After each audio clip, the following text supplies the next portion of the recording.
तानपुरा चालू ठेवा ना दादा थोडा. हा, त्यामुळे भगवत स्वरूप होण्याचा अनुभव महाराजांनी घेतला, तो तुम्हाला मला मिळावा ही बालदास महाराजांची इच्छा. म्हणून इथं हे एवढं मोठं ऐश्वर्य एवढ्या वर्षांपूर्वी अलीकडच्या काळामध्ये निर्माण करावं, हे या भूमीतलं सगळ्यात मोठं संचित आहे या भूमीचं, आणि हे सगळ्यात मोठं ऐश्वर्य आहे. आज जगद्गुरु संत श्रेष्ठ श्री तुकोबाराय पांडुरंग परमात्म्याच्या सानिध्यामध्ये गेलेत.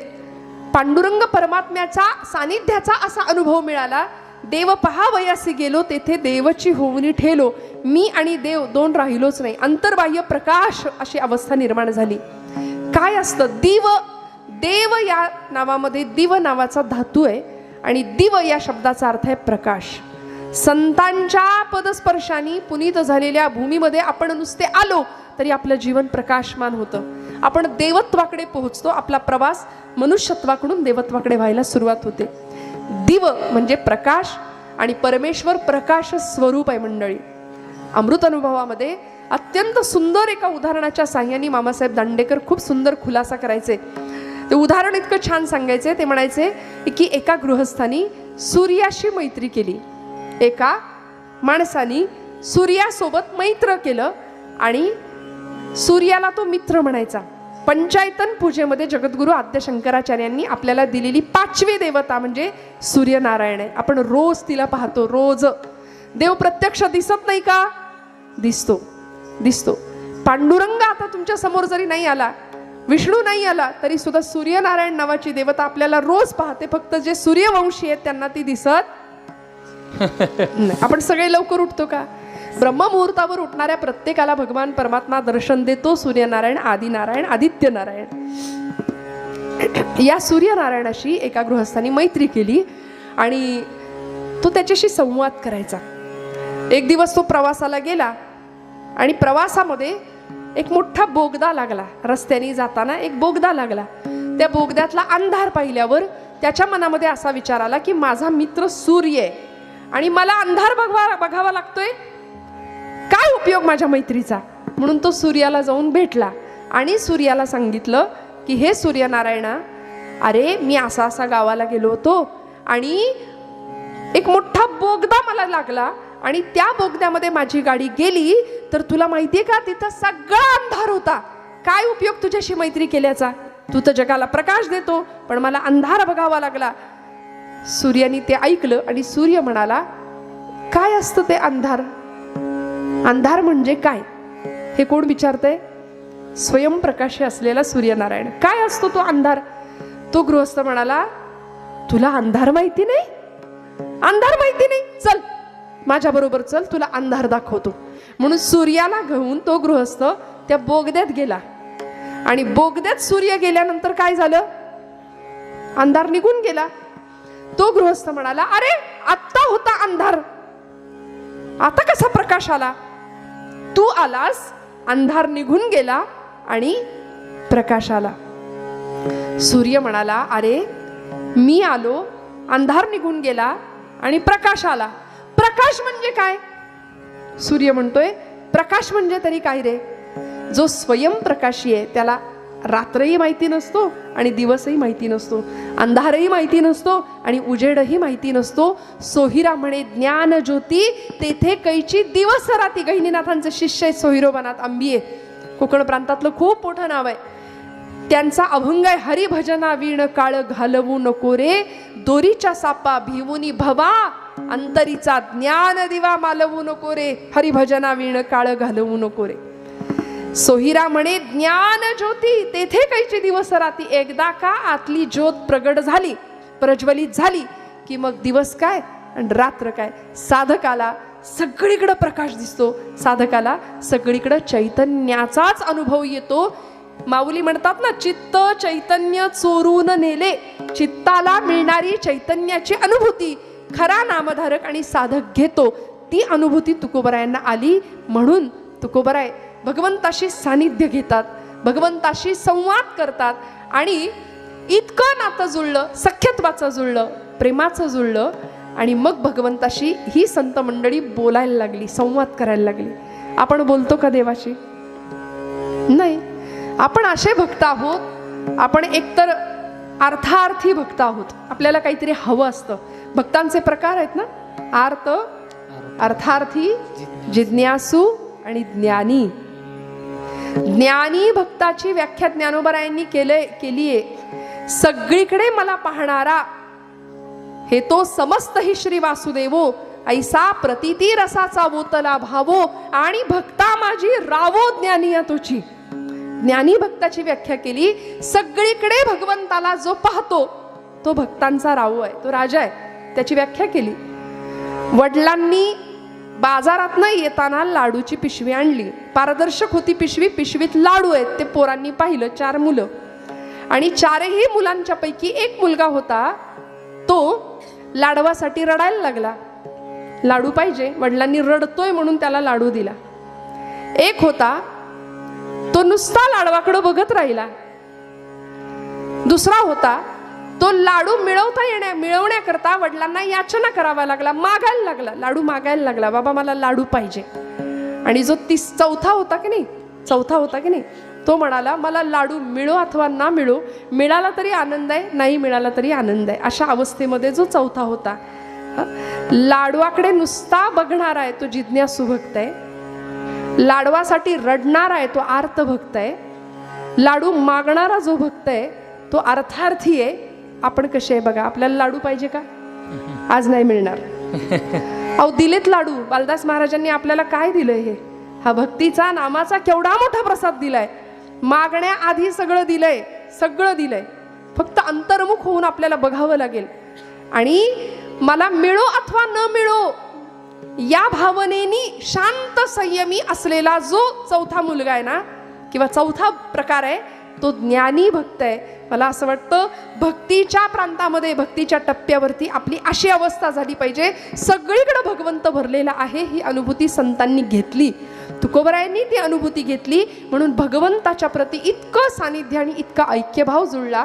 महाराज म्हणायचे की देवा आता मला तुझ्यापेक्षा वेगळं करू नको, मी भक्त तू देवाईसे करी. किंबहुना तुझ्याकडे येता येता माझं भक्त पण संपून गेलं आणि मी तुझ्यासारखा झालो, मी देव झालो. वास्तविक देव ही प्राप्त करायची गोष्ट नाही. आपल्याला असं वाटतं महाराजांच्या कृपेने आपण देवाला मिळवलं पाहिजे. देव मिळवायची गोष्ट आहे का? सांगा बरं, तुम्ही जागे आहेत का? हा, देव प्राप्त करायची गोष्ट आहे का? तुम्ही खूप सुंदर ऐकता, मला माहिती आहे. देव प्राप्त करायची गोष्ट आहे का? देवाला प्राप्त करायचं नसतंच मुळी. देव प्राप्तच आहे, तो आहेच आहे. फक्त हा जीव जन्माला आल्यानंतर सोहम सोहम करत होता, तो कोहम कोहम करायला लागला आणि त्याच्याशी असलेलं तादात्म्य तुटलं. जीवाशिवामध्ये अंतर पडलं, जीव शिवाला विसरला की मग जीव दुःखाच्या भोवऱ्यात अडकतो. मग हे दुःख सगळं बाजूला व्हावं आणि परमात्म्याची प्राप्ती व्हावी याकरता एक मान्य करून घ्यावं की परमार्थ प्राप्त करण्याची वस्तू नाहीये, परमार्थ प्राप्त करण्याचा विषय नाही. परमात्मा प्राप्तच आहे आम्हाला, त्याला फक्त ओळखायचंय आणि त्याला ओळखण्याकरता बालदास महाराजांची गरज आहे. त्याला जर ओळखायचं असेल तर संतांच्या चरणावर यावं लागेल, कारण तो आणि आपण एकच आहोत. उदकाचे तरंग तरंग उदकाचे अंग तरंग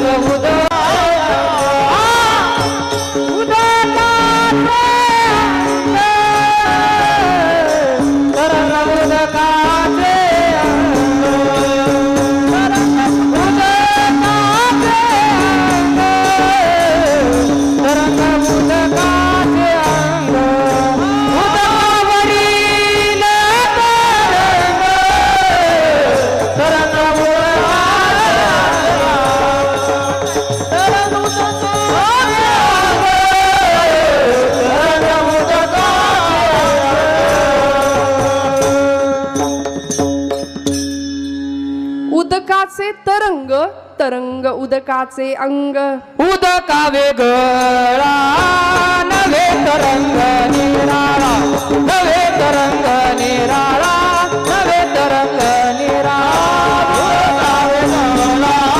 नवे तरंग निराळा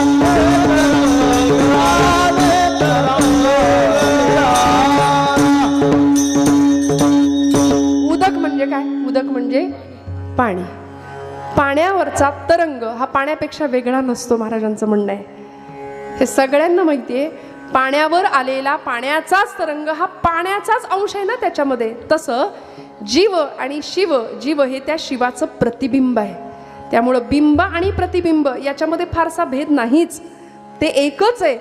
त्याच शिवाचं आम्ही प्रतिबिंब म्हणजे आम्ही जीवस्वरूप आहोत, देहधारी आहोत. पण भगवंताशी आमचं सख्य, भगवंताशी आमचं ऐक्यत्व तुटता कामा नये. इथं आल्यानंतर जीव शिवाला विसरला, त्यामुळं दुःखाच्या भोवऱ्यामध्ये सापडला. तैसे तुम्हा आम्हा झाले एकी एक सामावले, असा ऐक्याचा अनुभव तुकोबरायांनी घेतला, महाराजांनी घेतला, संतांनी घेतला, ज्ञानोबरायांनी घेतला. म्हणून आपला देह पंचत्वात विलीन करण्याचं सामर्थ्य या साधक आणि साधू मंडळींच्याकडे होतं, तुमच्या माझ्याकडे नाही. आम्ही प्रापंचिक माणसं अग्नितत्वाला आपला देह अर्पण करतो, पण समाधी ही अवस्था, समाधीच्या गप्पा आम्ही पुष्कळ मारतो, पण समाधी हा शब्द उच्चारायला सोपा आहे, तितकाच तो समजून घ्यायला कठीण आहे. त्यामुळे महाराजांची समाधी, त्या समाधीला होणारी 50 वर्ष आम्ही भाग्यवान यासाठी स्वतःला वारंवार समजायचं की आम्ही त्यांच्या सानिध्यात आहोत की ज्यांनी देवाला प्राप्त केलं. त्या मार्गावरून आपण गेल्यानंतर आपणही देवापेक्षा अभेद वृत्तीने राहू शकतो, हा तुकोबरायांचा संदेश आहे. देवा, की आता तुझ्यात आणि माझ्यात इतकं एकत्व जागं झालं, तू आणि मी इतके एकरूप झालो की आता माझा तुझ्याविषयी निर्माण झालेला भाव तो दृढ राहू दे, तुझ्यापासून मला वेगळं करू नको. पांडुरंगा परमात्म्या एवढी कृपा कर रे, याचना करतात अभंगाच्या प्रथम चरणात. माझ्या भावा अंतराय नको देवा, देवा तुझ्या माझ्यात निर्माण झालेलं हे प्रेमाचं, सख्यत्वाचं अतिशय सुंदर असं नातं आहे. देवाशी नातं जोडायला लागेल. पहिली गोष्ट, तुम्ही जोडता का? महाराजांशी आपलं सख्य आहे, महाराजांशी आपलं प्रेम आहे, म्हणून आपण आपली पावलं इकडं वळली ना. कुणाची पावलं इकडे येत नाहीत. देवाकडं यायला अनंत जन्माचं पुण्य लागतं. ज्ञानोबराय म्हणतात, अनंत जन्मोनी पुण्य होय. रामकृष्ण भगवंताच्या विषयी आवड निर्माण होण्याकरता अनंत जन्माचं पुण्य गाठीशी असावं. अनंत जन्मीचे सुकृत फल रे, अनंत जन्मीचे सुकृत फल. भगवंताचं नाम मुखात यायला, चिंतेचं निराकरण व्हायला आणि भगवंताची गोडी लागायला अनंत जन्माचं सुकृत किंवा पुण्य पाठीशी असावं लागतं. ते तुमच्या माझ्या पाठीशी आहे.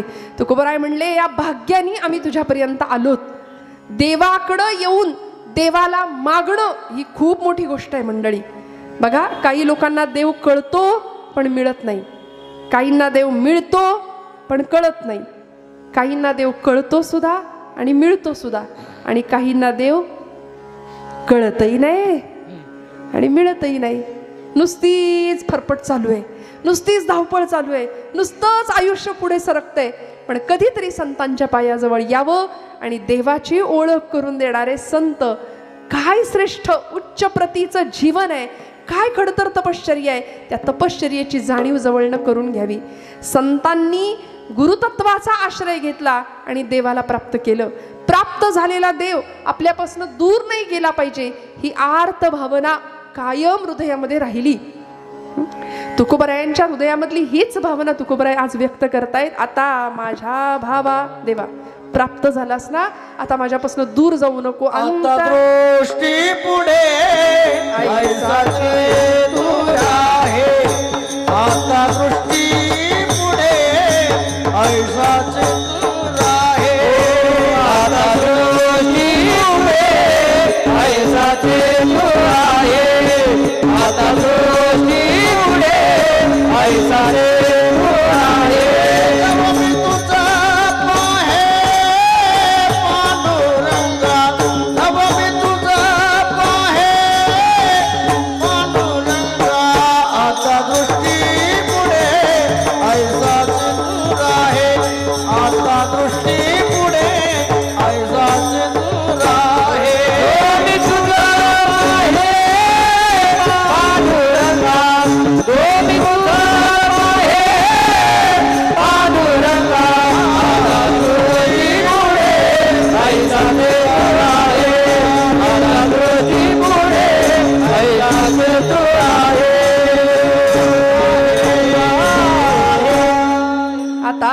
दृष्टी पुढे ऐसाची तू राहे, जो मी तुझं पाहे पांडुरंगा. भगवंत समोर आहे, मी तुला पाहतोय, ही अवस्था जीवनामध्ये वारंवार यावी. तुकोबरायांच्या घरामध्ये 8 पिढ्यांची विठ्ठल भक्तीची परंपरा. विश्वंभर बुवांची पुण्याई अशी होती की पंढरपूरला जाता आलं नाही म्हणून विव्हळ असायचे, व्याकुळ असायचे. पांडुरंग परमात्म्याने सांगावं, बुवा काळजी करू नका, तुम्हाला पंढरीला येता येत नाही, मी तुमच्या बरोबर येतो. मला असं वाटतं बालदास महाराजांची पुण्याई एवढी मोठी आहे, एवढी मोठी कृपा आहे की आपल्याला पंढरपूरला जर जाता नाही आलं तर पांडुरंगाला ते इथं घेऊन आलेत आपल्यासाठी. आणि इतकं देखणं गोजिर साजिर रूप आहे भगवंताचं. देव घ्या कोणी, देव घ्या कोणी, देव घ्या कोणी, देव घ्या कोणी, देव घ्या कोणी, देव घ्या कोणी, देव घ्या कोणी, देव घ्या कोणी.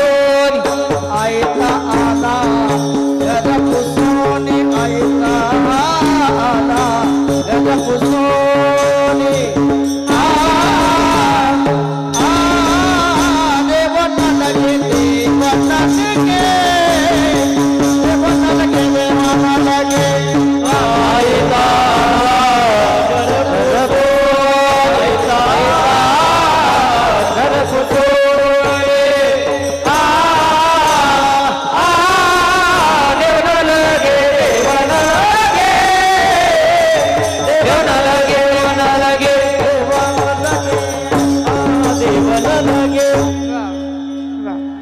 देव कळायला लागेल, देव आकळायला लागेल. आज आम्ही देवत्वाच्या नावाखाली आजूबाजूला चालणारा बाजार पाहतोय. देव कळायला लागेल आणि देव कळवून देणारे, देव आकळून देणारे भगवंत आहेत. संतांचे संगती मनोमार्ग गती आकळावा श्रीपती येणे पंथे. आणि त्या श्रीपतीला आम्ही आकळलंय, हा तुकोबरायांचा विश्वास आहे. भगवंत तुमच्या माझ्या करता इथं आला आणि भगवंताशी आमचं नातं जुळलं. आता देवा इथून पुढे 50 वर्ष आमच्याकडून इतकी सुंदर सेवा करून घेतली ना, आता इथून पुढे आता माझ्या भावा अंतराय नको देवा. महाराज आम्हाला दूर करू नका, तुमच्या चरणारविंदी, तुमच्या चरणाजवळ अखंड ठेवा, हा भाव तुमचा माझा असला पाहिजे. आता माझ्या भावा अंतराय नको देवा. भाव हा शब्द अनेक संतांनी अनेक प्रकारे आपल्या वाङ्मयामध्ये वापरलेला आहे. 5 प्रकारचे भाव आहेत. शांत भाव आहे, सख्य भाव आहे, दास्य भाव आहे, वात्सल्य भाव आहे आणि माधुर्य भावाची उपासना करणारा एक मधुराद्वैत संप्रदाय. किंवा आमच्या ज्ञानोबा माऊलींनी सुद्धा पांडुरंग परमात्म्याची मधुरा भक्तीच केली आहे. स्वतः पुरुष देह आहे पण स्त्रीचं अंतःकरण म्हणून 16 वर्षाच्या लेकराला काय म्हटलं? माऊली म्हटलं, विश्व माऊली म्हटलं. माधुर्य भावाची उपासना आहे. आणि या सगळ्या भावावर आम्ही आरूढ व्हावं. तुकोबरायांनी हे भाव समजून घेतले आणि म्हणतात, पांडुरंगा आता माझ्या भावा अंतराय नको देवा. देवापासून अंतर पडता कामा नये असं किती जणांना वाटतं? हा मुद्दा आहे. आमची अडचण इथं आहे. आम्हाला प्रपंच दूर गेलेला चालत नाही. आमचं मूल कुठं परदेशी असेल, कुठं गावाला गेलं असेल तर आम्हाला करमत नाही. पण देव भेटला नाही म्हणून आम्ही रडणारी माणसं अजिबात नाही. देवासाठी कोण रडतो? देवापासून अंतर पडलं म्हणून आम्हाला काही त्याचा फरक पडत नाही. संसारामध्ये सगळे आपले, तसा देवा तू सुद्धा आमचाच आहेस बाबा. हा माझा, तो माझा, घर माझं, बंगला माझा, गाडी माझी, शेती माझी, पोरग माझं, नवरा माझा, सगळं माझं देवा, तसा तू सुद्धा माझाच असं म्हणणारी आपण माणसं आहे. पण मेरे तो गिरीधर गोपाल दुसरा न कोई असं फक्त मीराबाई म्हणतात. सगळं बाजूला आणि देवा तू फक्त माझा असं म्हणण्याकरता अंतःकरणाची काय बैठक असावी लागते, काय अवस्था असावी लागते. म्हणून व्यक्तिगत प्रपंच बाजूला सारून ही साधू मंडळी एकांतवासामध्ये यावं, लोकांत करावा. लोकांत कळल्याशिवाय एकांत नाही आणि एकांत केल्याशिवाय हृदयस्थ सीताकांत किंवा परमात्मा भेटत नाही. हा साधूंच्या संतांच्या जीवनाचा संदेश आहे. म्हणून तुकोबराय सुद्धा त्या भगवंताला पाहण्याकरता कुठं जायचे हो? भामचंद्राच्या डोंगरावर जायचे, तासन तास तिथं बसायचे. आमची माता जिजाई माता कितीतरी वाट बघायची तुकोबरायांची. 15 दिवस तुकोबराय घराकडे यायला तयार नव्हते. नंतर दुष्काळानंतरची अवस्था, महाराष्ट्रामध्ये पडलेला तो दुर्गा देवीचा दुष्काळ, तो दुष्काळ आणि त्या दुष्काळाने लोक अन्नान्न दशेमध्ये मरायला लागली. तुकोबरायांनी सगळं घरातलं देऊन टाकलं आणि बरे झाले देवा निघाले दिवाळे, बरी या दुष्काळी पीडा केली असं म्हणत संसाराला बाजूला ठेवून तासन तास परमार्थ करत प्रपंचाला बाजूला ठेवून महाराज भामनाथाच्या भामचंद्राच्या डोंगरावर जाऊन बसायचे. आणि काय करत होते तिथे जाऊन? वृक्षवल्ली आम्हा सोयरे वनचरे, वृक्षवल्ली आम्हा सोयरे वनचरे, पक्षी सुस्वरे आळविती, वृक्षवल्ली आम्हा सोयरे वनचरे, वृक्षवल्ली आम्हा सोयरे वनचरे. किती आनंद होता. काय करत होते? तुका म्हणे होय मनाशी संवाद, तुका म्हणे होय. आपल्या मनाशी संवाद आपण करत नाही म्हणून देव आपल्याला कळत नाही. तुका म्हणे होय मनाशी संवाद, आपुलाची वाद आपणासी, वृक्षवल्ली आम्हा सोयरे वनचरे, वृक्षवल्ली आम्हा सोयरे वनचरे, वृक्षवल्ली आम्हा सोयरे वनचरे. आकाश मंडप पृथ्वी आसन, रमे तेथे मन क्रीडा करी. काय आनंद आहे बघा. हरिकथा भोजन परवडी विस्तार, हरिकथा. काय खायचं? काही नाही. म्हणून संतांच्या जीवनाचा बघा ना काय प्रभाव आहे. खनाळा माझी जाये तेथे कोणीच न पाहे, सर्वत्रांची चिंता वाहे, अशी अवस्था. दूर जंगलामध्ये एकांतवासात महाराजांचं काय आहे? इथं आले, इथं कोण होतो? आता आपण एवढी सगळी यात्रा, आज यात्रेचं स्वरूप आहे यंदाच्या वर्षी, पण बालदास महाराज ज्यावेळी इथं आले, गुरूंच्या कृपाशीर्वादाने इथं येऊन गोसेवा केली. गोमातेचं गोसंवर्धन, गोरक्षण आणि गोपालन ही तीन गोष्टी वरवरच्या अर्थाने त्याच्या कार्यकक्षा भिन्न आहेत. अर्थ जरी एक असला तरी बरं का. 42 गायींना सांभाळणं, गायीला आलेला ताप सुद्धा या महात्म्याच्या स्पर्शाने निघून जात असेल तर केवढी स्पर्शाची ताकद असेल. नेत्राचा कटाक्ष जरी पडला ना, जया दर्शने स्पर्शने पुण्य जोडे, जया भाषणे नष्ट संदेह मोडे. नुसता स्पर्श साधू संतांचा, त्यांची देहबोली, त्यांच्या कृपेचा, नेत्राचा कटाक्ष सुद्धा पुरेसा असतो. म्हणून एकांत या मंडळींना प्रिय होता. आपण काय समाधीच्या गप्पा मारणार? आपल्याला सहज कोणी जरी बाहेरनं घराला कडी लावली दाराला तरी आतमध्ये गुदमरल्यासारखं होतं. आपण काय बोलणार हो? पण या मंडळींचा एवढा मोठा त्याग, इतकी खडतर तपश्चर्या, आणि आज भगवंताला आवडणारं काम महाराजांनी केलंय. देवाला काय आवडत होतं? देवाचा अवतारच होता गायी चारण्याकरता. भगवंत जायचे ना, बरं गायी चारण, गोचारण करण्याकरता जाणारे भगवंत गायीच्या पुढे नाही कधी चालले, गायीच्या मागे चालायचे. आणि गायींच्या खुरांनी उडालेली जी धूळ असायची ना, ती देवाच्या सर्वांगावर उडायची.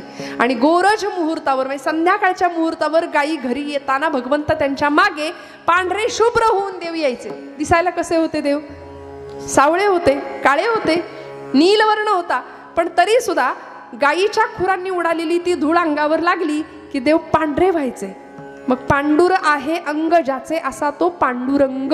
म्हणून देव म्हणाले की पुढच्या काळामध्ये जेव्हा निजधाम गमन झालं, परमात्मा गोपाल कृष्णांचं 125 वर्षाची लीला भगवंतांनी संपवली प्रभास क्षेत्रावरती, त्यावेळी उद्धवांनी विचारलं होतं, देवा आम्हाला जर तुम्हाला भेटायचं झालं तर तुम्ही आता निजधाम गमन करताय, पण आम्हाला जर तुम्हाला भेटायचं झालं तर तुम्ही आम्हाला कधी भेटणार, कसे भेटणार?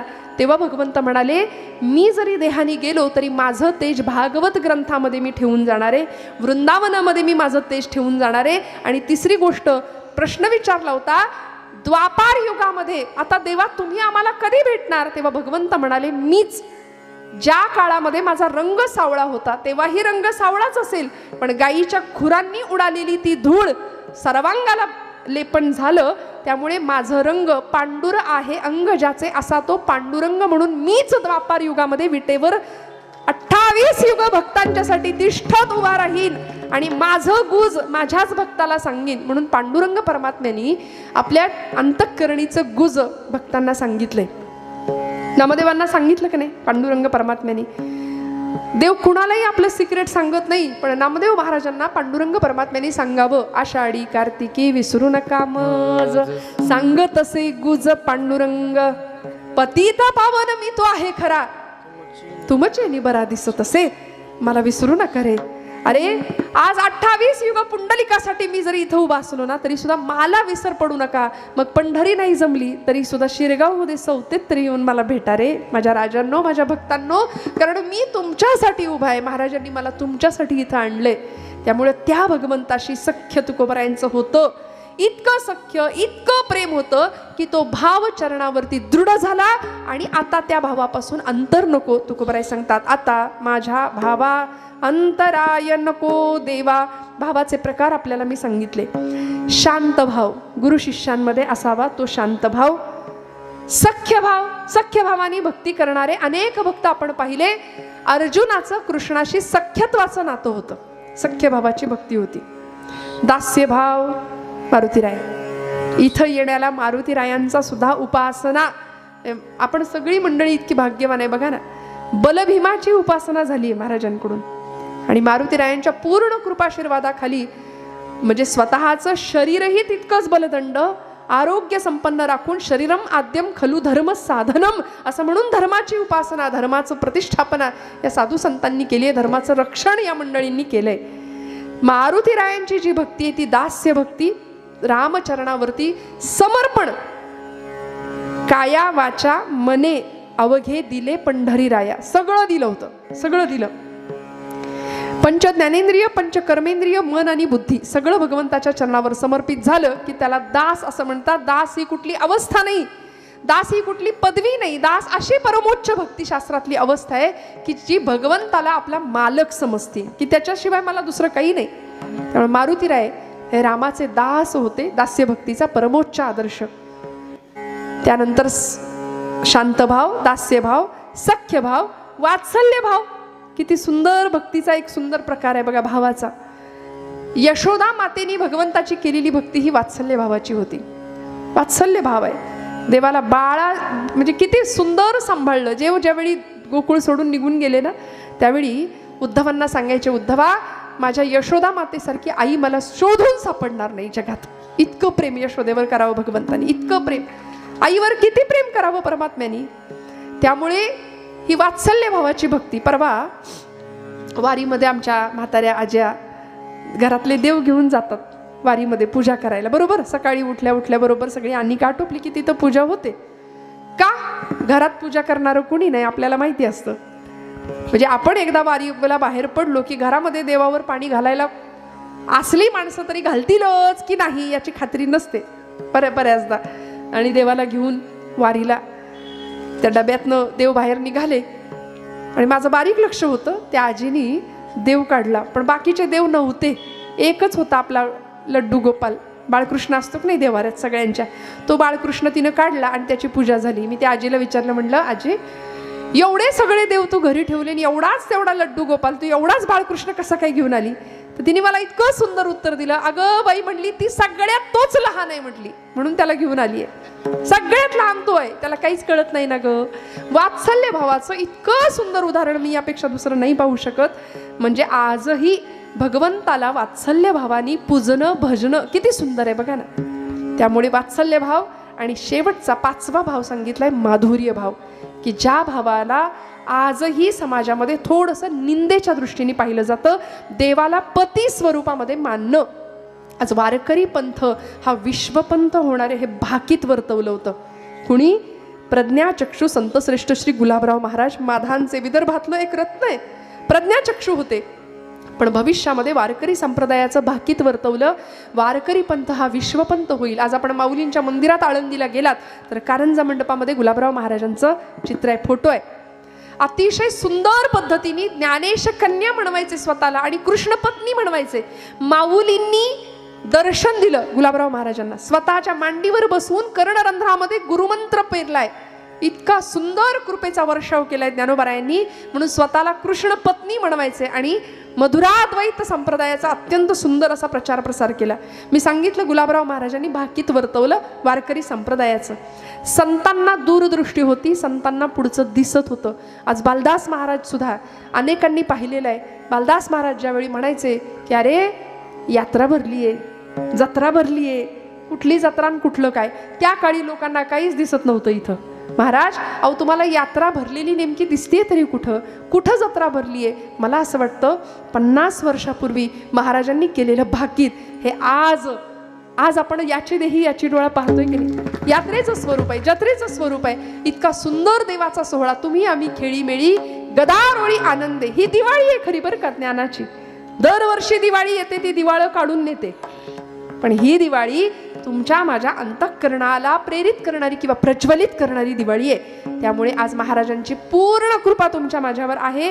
हे ठाम धरून चालायचं, हे डोळे झाकून या मार्गावरनं चाललो की आम्ही आमच्या गंतव्यापर्यंत पोहोचणार आहे. महाराज म्हणाले माझी उपासना देवा अशी आहे, माझी भक्ती अशी आहे, मी भावपूर्णतेने तुझ्या पायाशी आलो ना, आता माझ्या भावा अंतराय नको देवा. मला कुठल्याही पद्धतीचं अंतर तुझ्यात आणि माझ्यात राहता कामा नये, असं मला तुझ्या चरणाजवळ ठेव. आपणही महाराजांना हीच प्रार्थना करायची आहे. महाराज आज 50व्या वर्षी आम्ही तुमच्या चरणी आलोत ना, आता तुम्ही आम्हाला दूर नाही करायचं, दूर नाही करायचं. आम्हाला तुमच्या चरणाजवळ ठेवून घेण्याची जबाबदारी तुमची आहे, कारण तुम्ही आम्हाला सांभाळणारे, तुम्ही आमचं रक्षण करणारे. बाकी आमचे कर्म भोगण्याचं सामर्थ्य तुम्हीच आम्हाला देणार आहात. म्हणून महाराज म्हणतात भोगाची तक्रार नाही, प्रारब्ध भोगून संपतील, पण मात्र तुझं नाम माझ्या मुखात राहू देत. अभंगाचा दुसरे भागाते करीतो तुझे नाम उच्चारितो. विठ्ठल विठ्ठल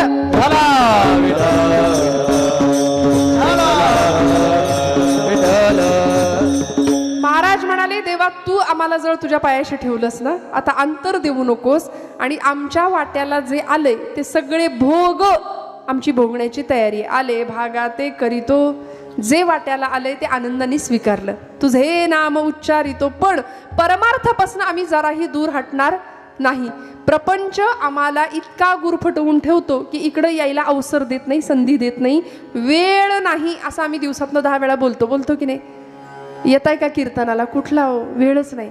वाचताय का जरा ज्ञानेश्वरी? रोज 400 ओव्या, कुठलं वेळ नाही. जगातलं सगळ्यात मोठं खोटं वाक्य आहे हे, मला वेळ नाही.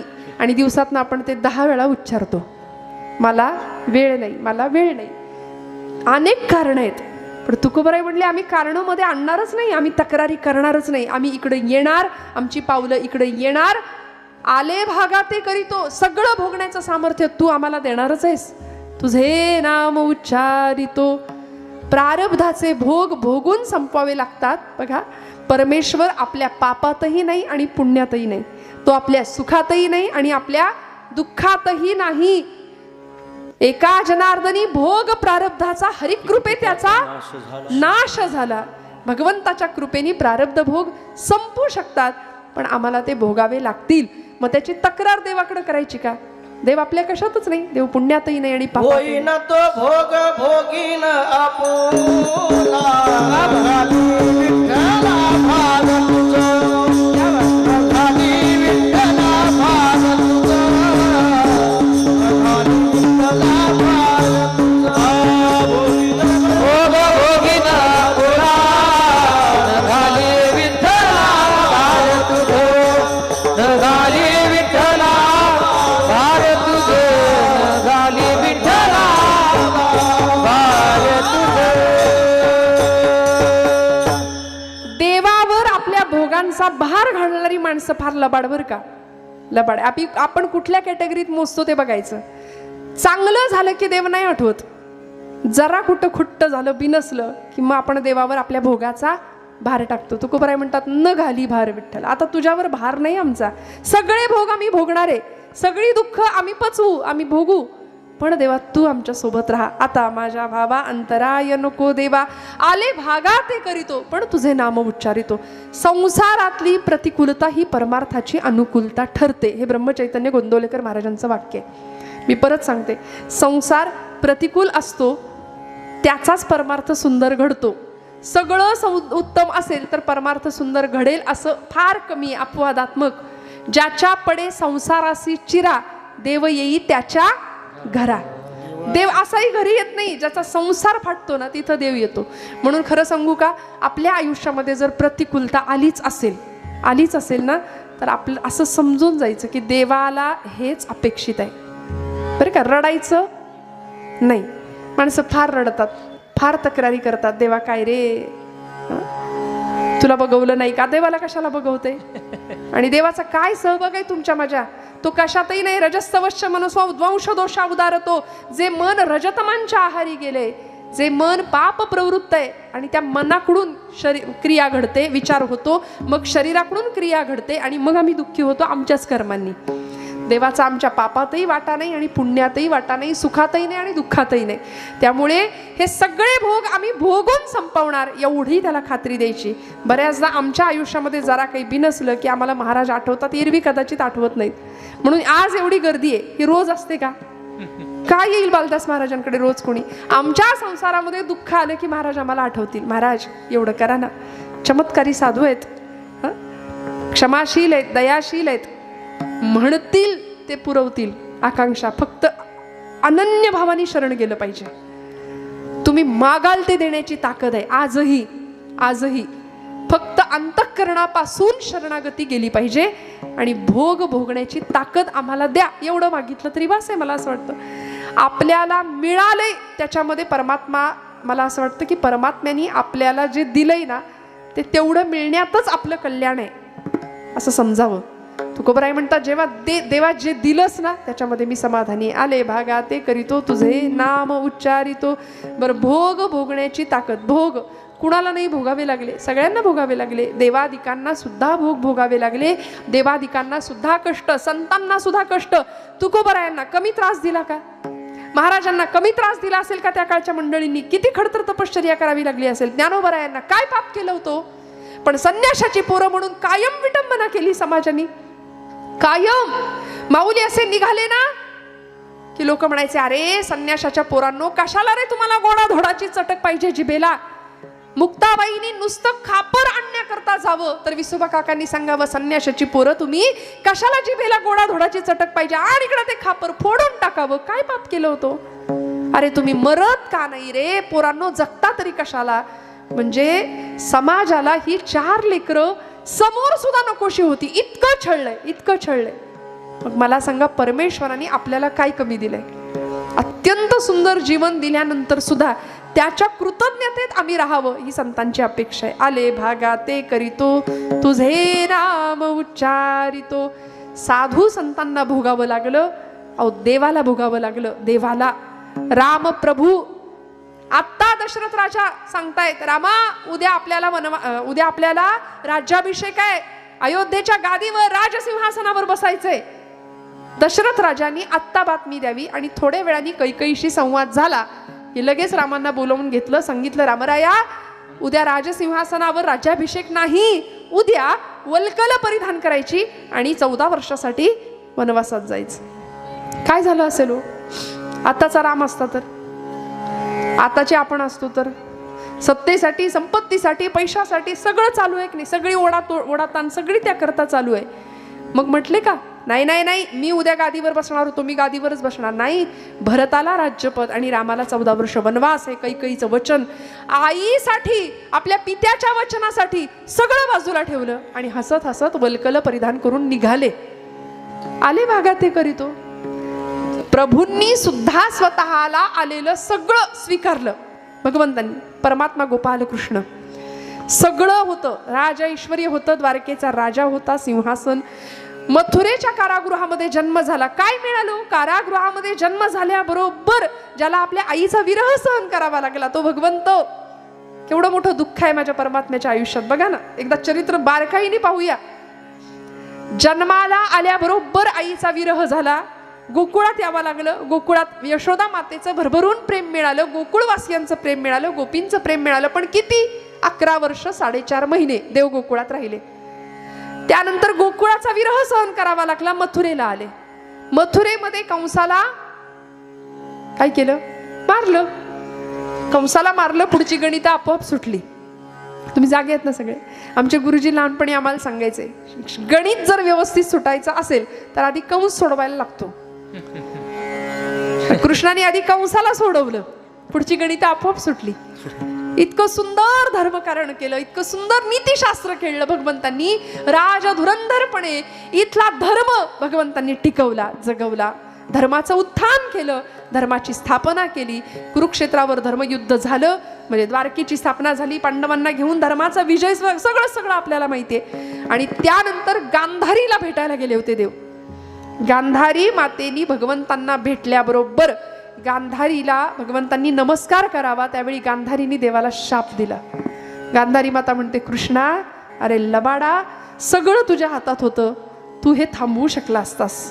हे धर्मयुद्ध, हा नरसंहार, हे सगळं तू थांबवू शकला असतास, पण हे तू जाणीवपूर्वक केलंस ना. आता कौरवांचा निर्वंश झालेला तू पाहिलास, मला पाहायला मिळालं, पण आता तुझ्या डोळ्यासमोर यदुवंशाचा निर्वंश झालेला तू पाहशील. हे गांधारीने दिलेला शाप सुद्धा भगवंत हसत हसत स्वीकारतात. आय ॲक्सेप्ट इट म्हणाले. माते, मी तुझा शाप सुद्धा आशीर्वाद म्हणून स्वीकारतो. देवाने आशीर्वादासारखा तो शाप स्वीकारला, तक्रार नाही केली. हो, तक्रार नाही. काय विरह होता गोकुळवासियांचा. गवळणी अशा गडबडा लोळल्या अक्रूरजींच्या रथासमोर. नका नेऊ म्हणाले कृष्ण परमात्म्याला, नका नेऊ. पण देवाने तोही विरह सहन केला, सगळं स्वीकारलं.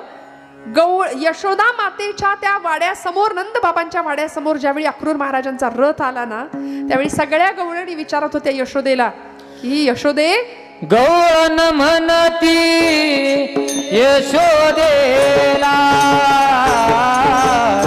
कुठे गे सावळा.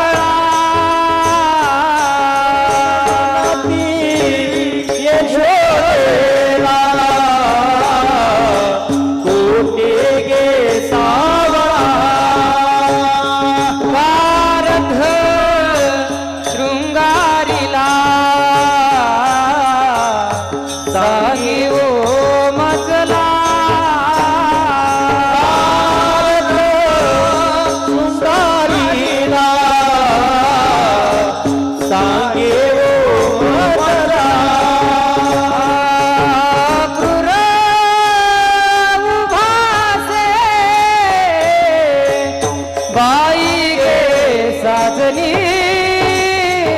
या नंदाचे अंगणी. मिळाल्या गवळणी, या नंदाचे अंगणी. मिळाल्या गवळणी, ओ या नंदाचे अंगणी. मिळाल्या गवळणी, या नंदाचे अंगणी. मिळाल्या गवळणी, मिळाल्या गवळणी, मिळाल्या गवळणी. किती मोठा विरह सहन केला बघा ना. रथी चढले वनमाळी, नुसता पाऊल टाकला रथात, सगळ्या गोकुळवासियांनी आकांत म्हणला. आकांत गोकुळी, गडबडा लोळायला लागल्या सगळ्या गवळणी. नयनीच्या उदकाने भिजली धरणी, या नंदाचे अंगणी. मिळाल्या गवळणी, या नंदाचे अंगणी. मिळाल्या गवळणी. इतका आकांत केला, इतका विरह सहन केला भगवंताचा. पण भगवंत म्हणले, मी सगळं सहन केलं, सुखाचे दुःखाचे सगळे भोग. देवादिकांना भोग चुकले नाही. आपण प्रापंचिक माणसं सुखदुःखामध्ये, सुखाची पण आपली एक्साइटमेंट असते आणि दुःखाची पण एक्साइटमेंट असते. सुखाने हुरळून जातो आणि दुःखाने तितकेच खचून जातो. एक गृहस्थ होता, रस्त्याने चालला होता, थोडंफार शिक्षण झालं होतं, पण नशीब साथ देईना म्हणून म्हणाला, आज लॉटरी काढून बघूया जरा. तुम्ही नाही ना काढत? नाही ना तिकीट बिकीट? ते लॉटरी त्यांनी आपलं म्हटलं, नशीब आजमावूया जरा आपण, म्हणून लॉटरीचं तिकीट काढलं, ते खिशात ठेवून दिलं. आणि जरा उन्हाचा तडाखा होता, चालत असताना पोटात काही नाही, घेरी आली, चक्कर आली, तो खाली पडला. काही माणसांनी त्याला उचललं, आणि दवाखान्यात नेलं. डॉक्टरांनी त्याला तपासलं, चेक केलं आणि त्याच्या खिशामध्ये डॉक्टरांना ते तिकीट सापडलं. तो शुद्धीवर आल्यानंतर डॉक्टर म्हणाले आपण त्याच्याशी बोलूया. डॉक्टरांनी ते तिकीट पाहिलं आणि लक्षात आलं की ते तिकीट लागलं होतं. 10 कोटीची लॉटरी होती. जाऊ दे ना, मला बोलायला काय जाते. मोठी रक्कम, 10 कोटीची लॉटरी होती. त्याला इतकं, त्या डॉक्टरला छान वाटलं. डॉक्टर म्हणाला याला एकदम नको सांगूया, आपण हळूहळू सांगूया, कारण सुखाचा सुद्धा धक्का असतो, माणसाला पचत नाही. दुःख पचत नाही तसं सुख सुद्धा धक्का सुखाचा पचत नाही. एकदम अटॅक वगैरे आला तर काय करायचं, मग हळूहळू सांगूया म्हणाले. म्हणून त्याला डॉक्टरांनी शुद्धीवर आल्यानंतर विचारलं कसं वाटतंय, बरं आहे का? हो म्हणाला. डॉक्टर साहेब एकदम छान आहे. तुम्हाला जर म्हणाले 1-2 कोटी तुम्हाला जर दिले कुणी तर तुम्हाला काय वाटेल, कसं वाटेल? डॉक्टर साहेब म्हणाले, तो माणूस म्हणाला, डॉक्टर इतके पैसे माझ्या नशिबात नाही, नशीब माझी परीक्षा घेते, मी प्रयत्न केले, मला यश नाही मिळत, मला काही एवढे पैसे मिळणार नाही, मला खात्री आहे, पण तरी मिळालेच तर तू काय करशील बाबा? एकदम नको सांगायला म्हणून हळू सांगितलं. 1-2 कोटी जर तुला मिळाले तर तू काय करशील?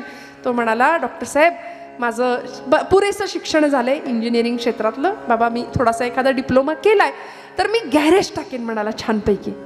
डॉक्टर म्हणले एकदम चांगल्या राईट ट्रॅकवर आहे, काही हरकत नाही थोडीशी रक्कम वाढवायला.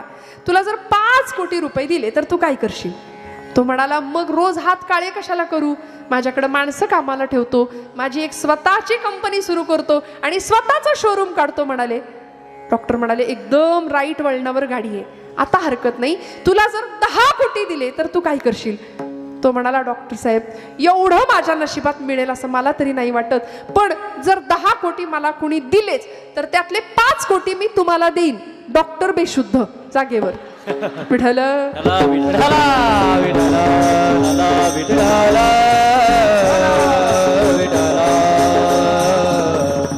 म्हणजे माणूस सुखही पचवू शकत नाही आणि दुःख तर नाहीच नाही. सुख दुःखे समे कृत्वा लाभा लाभो जया जयो. काय अवस्था आहे सुखी संतोषान यावे,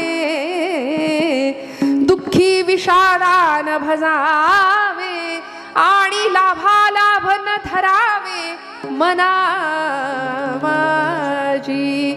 लाभही नाही आणि तोटाही नाही, काही आम्हाला फरकच पडत नाही. संतांची अवस्था ती आहे, बालदास महाराजांची अवस्था ती होती. त्या विशिष्ट उच्च पातळीपर्यंत ही मंडळी गेली म्हणून देव भेटला. देव भेटला, ज्ञानोबरायांना देव भेटला, माऊलींनी देव पाहिला, हो तुकोबरायांनी देव पाहिला. आपल्याला पाहता येतो का? आपण या चर्मचक्षुंनी देवाला पाहू शकत नाही, या मंडळींनी ज्ञानचक्षुंनी देवाला पाहिलं आणि ते पाहण्याकरता सगळे भोग पचवण्याची ताकद ठेवली, सुखदुःखे समे कृत्वा अत्यंत सुंदर मनाची स्थिती ठेवली आणि दृढतेने भगवंताची भक्ती केल्यामुळे परिणाम असा झाला, त्यांना देव दिसला, देव कळला, देव मिळाला. आणि मग परिणाम काय हो? ज्ञानोबराय म्हणतात, अनंत वेशे अनंत रूपे, अनंत रूपे अनंत वेशे. दिसला देव, देखिला म्या त्यासी, बाप रखुमा देवीवरू, खूण मांडली तैसी तो म्या, देखिला साजणी तो म्या, देखिला साजणी तो म्या, देखिला साजणी तो म्या, देखिला साजणी. योगिया दुर्लभ, योगिया दुर्लभ तो म्या म्हणा, देखिला साजणी तो म्या, सगळे म्हणा, देखिला साजणी तो म्या, देखिला साजणी.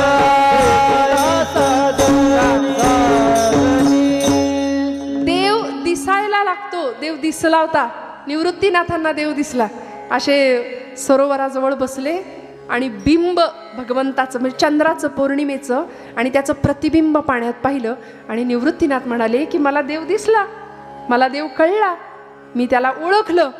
तो बिंब आहे, चंद्राचं बिंब पाहिलं, पाण्यात पडलेलं त्याचं प्रतिबिंब पाहिलं आणि उपरती मिळाली, आम्ही चकोर हरिचंद्रमा, आम्ही कला तो पौर्णिमा, आम्ही कला तो पौर्णिमा आम्ही चकोर हरिचंद्रमा जैसा बाही जो भीतरी हरी बिंबी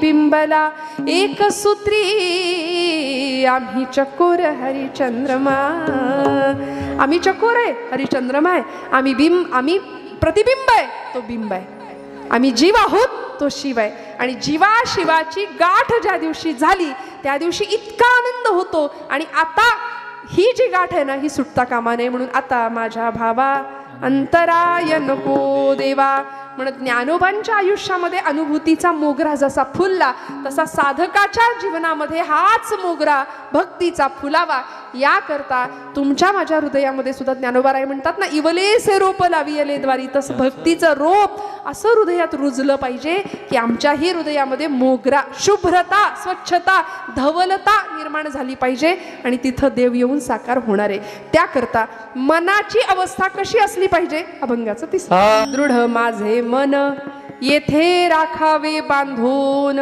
बघा ना कीर्तनामध्ये गायल्या जाणाऱ्या चाली संप्रदायाला धरून वादन आपल्या परंपरेला धरून हे मिळणं खूप मोठं भाग्याचं लक्षण आहे बरं का नाहीतर मग सध्या सगळा गदारोळ आणि गोंधळ चालू आहे सगळ्यांना मोठा आवाज पाहिजे सगळ्यांना भरपूर वाजवायचं आहे पण पोषक साथीच्या अंगाने वाजवणं आणि तितकंच सुंदर गोड कीर्तनासाठी म्हणून गाणं हे अत्यंत दुर्मिळतेने भेटावं लागतं ही साथ खरी साथ नाहीतर बऱ्याचदा साथ नाही 7.5 आहे की काय असं वाटतं 2 तास पण अतिशय सुंदर अशी एकदा टाळ्या वाजवा खणखणीत सगळ्यांच्यासाठी या सगळ्या लोकांच्यासाठी दृढ माझे मन येथे राखावे बांधून आता आम्ही या वाटेवर आलो की नाही भगवंताच्या भक्तीमध्ये आम्ही रममाण झालात ना सगळे आम्ही या वाटेवर आलोय प्रपंच सोडला का त्याकरता सोडला का प्रपंच नाही सोडला उत्तम प्रपंच करायचाच आहे प्रपंच करावा नेटका समर्थ रामदास स्वामींचं वचन आहे उत्तम प्रपंच करा म्हणाले बघा ना समर्थ रामदास स्वामींनी 12व्या वर्षी लग्नाच्या बोहल्यावरनं पळ काढला शुभमंगल सावधान एवढं ऐकलं आणि पळ काढला महाराजांचं श्रेष्ठत्व इतकं मोठं आहे ते ऐकायला पण ते थांबले नाही ती लग्नाची चर्चा जशी सुरू झाली तसाच पळ काढलाय 12व्याच वर्षी आणि जीवन परिपूर्णपणे भगवत सेवेसाठी वाहिलं समर्पित केलं आणि जीवन समर्पित करणं काय असतं त्याकरता मनाची दृढता किती लागली असेल दृढ माझे मन येथे राखावे बांधून आज तुम्ही आम्ही सुद्धा परमेश्वराकडे हे मागणं गरजेचं आहे काय केलं पाहिजे आमच्या मनाची धाव कुठे आहे माहितीये का सगळीकडं मन सगळीकडे धावतं पण इथं येत नाही सगळीकडे धावतं भरपूर मनोराज्य असतात आमची आज माझी तरुण भावंड कीर्तनामध्ये दिसली ना की मला प्रचंड आनंद होतो कारण आज तितक्या सहजतेने ही पावलं इकडं वळणारा हा काळ नाहीये म्हणून शिरगावच्या या सप्ताहामध्ये या उत्सवामध्ये आज सगळी आबाल वृद्ध मंडळी डोळ्यांना दिसतायत हे भाग्य आहे माझं आणि आपल्या सगळ्यांचं एकदा टाळ्या वाजवा सगळ्यांसाठी कारण तरुणांचा सहयोग तरुणांचा सहभाग देवे दिला देह भजना गोमटा हे कळायला 60 नंतर कळतं मग उपयोग काय 60 झाल्यानंतर बसलेलं उठवत नाही उठलेलं बसवत नाही तोंडाने नीट बोलता येत नाही अशा अवस्थेत देवे दिला देह भजना गोमटा मग भजन करायचा उपयोग नाही तरणा भाग्यवंत नटे हरी कीर्तनात माऊलींनी ज्ञानेश्वरी दिली मला असं वाटतं वृद्धांच्यासाठी जरी ती ज्ञानेश्वरी आहे की नाही हा विषय नंतरचा आहे पण एका तरुणांसाठी लिहिलेला तो ग्रंथ आहे त्याच्यामध्ये लाईफ मॅनेजमेंट आहे टाइम मॅनेजमेंट आहे सगळं आहे त्यामुळे योग्य वयामध्ये ग्रंथांची कास धरणं हे गरजेचं आहे योग्य वयामध्ये पावलं इकडं वळणं तरुण मंडळींची ही काळाची खूप मोठी गरज आहे म्हणून मी इथं भाग्यवान समजते स्वतःला माझी तरुण भावंड आज इथं आहे कारण मन इतकं विलक्षण आहे सगळ्या बाजूनी धावतंय सगळीकडे धावतंय घरामध्ये सुद्धा आमचं लक्ष चित्त इतकं विचलित आहे मनाची अवस्था इतकी भरकटल्यासारखी आणि संभ्रांत मनाला इथं आणण्याचं एकमेव या धर्ममंडपामध्ये आणल्यानंतर ते मन दृढ राहतं दृढ माझे मन येथे राखावे बांधून मनाची अवस्था देवा माझे मन लागो तुझे चरणी देवा माझे मन चरणी देवा माझे मन लागो तुझे चरणी देवा माझे मन लागो तुझे चरणी देवा माझे मन लागो तुझे चरणी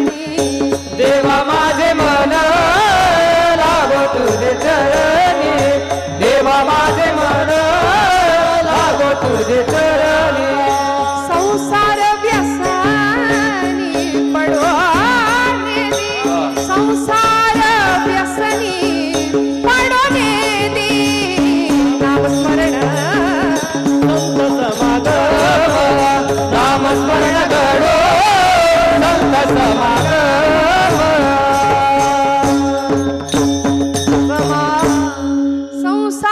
व्यसनी पडो दी नामस्मरण घडो संत समागम. याचकानी मागणी करणाऱ्यांनी त्या भूमिकेमध्ये एकदा गेल्यानंतर काय मागायचं असं, देवाकडं सगळं मागतो आपण, पण देवाकडं देवालाच मागणं राहून जातं. आणि संतांनी देवाकडं देवाला मागितलं. दृढ माझे मन येथे राखावे बांधून.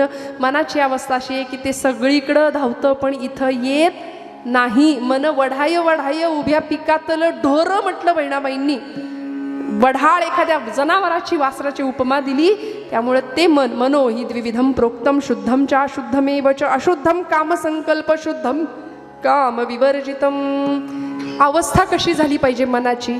आचार्य निर्वाण षटकात म्हणाले, अहम निर्विकल्पो निराकार रूपो, अहम निर्विकल्पो निराकार रूपो, विभुर्व्याप्य सर्वत्र सर्वेन्द्रियाणि, सदा मे समत्वं न मुक्तिर्न बन्धः. चिदानंद रूप शिवोहम शिवोहम, चिदानंद रूप शिवोहम शिवोहम. न मे मृत्यु शंका न मे जाति भेद, पिता नैव मे नैव माता न जन्म, न बन्धुर्न मित्रं